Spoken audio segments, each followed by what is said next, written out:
దసరా నవరాత్రుల్లో తొలి రోజున అమ్మవారు దర్శనమిచ్చే అలంకారం గురించి ఇప్పుడు మనం తెలుసుకుంటున్నాం. శరన్నవరాత్రుల్లో అమ్మవారు మొదటి రోజున శైలపుత్రి అవతారంలో దర్శనమిస్తారు. శైలపుత్రి అంటే హిమవంతుడి యొక్క కుమార్తె కనుక ఆవిడని మొట్టమొదటగా మనం ఆ అవతారంలో దర్శించుకుంటాం.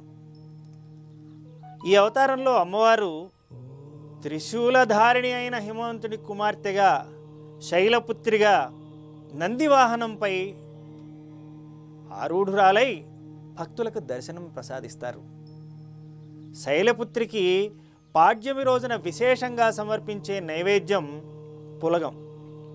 తొలి రోజు భక్తి శ్రద్ధలతో అమ్మని పూజించి పులగాన్ని నివేదించిన వారికి ఆ తల్లి సకల శక్తి సామర్థ్యాల్ని యశస్సుని ప్రసాదిస్తుంది.